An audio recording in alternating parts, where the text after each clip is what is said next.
Hello. ഒരു hello പറച്ചിലിന് villainism സൃഷ്ടിക്കാൻ സാധിക്കുമെന്ന് കാണിച്ച ഒരു ഹലോ. യെസ്, പറഞ്ഞു വന്നത് ഇന്ന് വളരെ വിജയകരമായി തുടർന്നു പോയിക്കൊണ്ടിരിക്കുന്ന തുടരും എന്ന മൂവിയിലെ മോഹൻലാലിന് ഓപ്പോസിറ്റായി വന്ന CI ജോർജ് സാറിനെ കുറിച്ചിട്ടാണ്. ഇത് എന്റെ കഥയാണ്. ഈ കഥയിലെ നായകൻ ഈ ജോർജ് സാറാണ്. തുടരും കണ്ട തിയേറ്ററിൽ നിന്ന് ഇറങ്ങിയ നിമിഷം മുതൽ ഒരു പക്ഷേ ആളുകൾ തിരഞ്ഞുകൊണ്ടിരിക്കുന്ന ഒരു കഥാപാത്രം. ആരാണ് ഈ പുതുമുഖ നടൻ? ആദ്യം 40 മിനിറ്റ് പിന്നിട്ട് കഴിഞ്ഞിട്ടാണ് ജോർജ് സാറിനെ പ്രേക്ഷകർക്ക് മുന്നിലേക്ക് എത്തിക്കുന്നത്.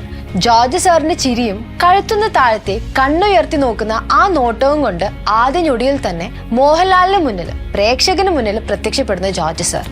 സാധാരണക്കാരനായ ഷൺമുഖന് മുകളിൽ മോഹൻലാലിനെ കോംപ്ലിമെന്റ് ചെയ്യാൻ, ആ സ്പേസ് കൈക്കലാക്കാൻ അവിടെ CI ജോർജ് സ്കോർ ചെയ്യാൻ നോക്കുന്നത് സിനിമയിലുടനീളം നമുക്ക് കാണാൻ സാധിക്കും. വെറും ഹലോ എന്നൊരു വാക്കിനെ ജോർജ് സാർ അദ്ദേഹത്തിന്റെ അടയാളമാക്കി മാറ്റുന്നു.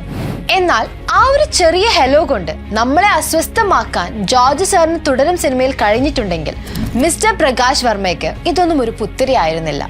യഥാർത്ഥത്തിൽ മോഹൻലാലിന് വില്ലനായി വന്ന ജോർജ് സാർ ആരാണ്? പ്രകാശ് വർമ്മ.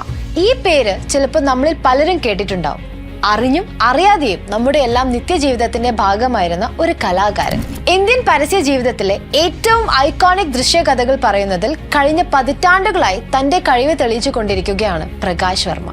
30 മിനിറ്റുകൾ പറയേണ്ട കഥകൾ 30 സെക്കൻഡുകളിലാക്കി ഇന്ത്യൻ പരസ്യ ചിത്രരംഗത്തെ റവല്യൂഷനൈസ് ചെയ്ത കലാകാരനാണത്. വോഡഫോണിന് വേണ്ടി ചെയ്ത സുസു എന്ന ഒരു പരസ്യം മതി പ്രകാശ് വർമ്മ പരസ്യകലയിൽ എന്താണ് ചെയ്തിട്ടുള്ളത് എന്ന് എളുപ്പത്തിൽ പറയാൻ വേണ്ടിട്ട്. ഒരു കുഞ്ഞിന് പിന്നാലെ ചുറ്റിപ്പോകുന്ന ഒരു പഗ്ഗിനെ ഓർക്കുന്നില്ലേ? ഇന്നില്ലെങ്കിലും നമ്മൾ ഇന്നും ഓർത്തുകൊണ്ടിരിക്കുന്ന ഹച്ച് പട്ടി.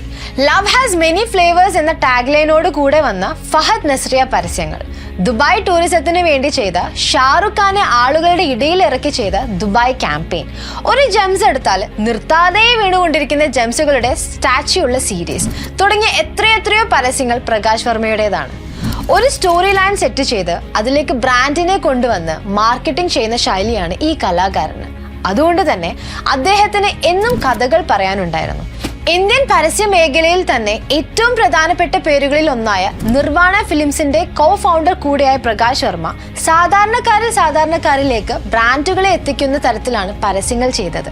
ഗ്രീൻ പ്ലേക്ക് വേണ്ടി പ്രകാശ് വർമ്മ ഒരുക്കിയ പരസ്യത്തിൽ നിന്നാണ് നൻപകൽ നേരത്ത് മയക്കം ഉടലെടുത്തത് എന്ന് എത്ര പേർക്കറിയാം? അദ്ദേഹത്തിന്റെ മിനിമലിസം തന്നെയാണ് അദ്ദേഹത്തിന് ലോക പ്രശംസ നേടിക്കൊടുത്തത്. 60 സെക്കൻഡിനുള്ളിൽ ഒരു പൂർണ്ണമായ കഥ പറയാനുള്ള പ്രകാശ് വർമ്മയുടെ അതുല്യമായ കഴിവ് തന്നെയാണ് അദ്ദേഹത്തിന് ഇതിഹാസമാക്കുന്നതും.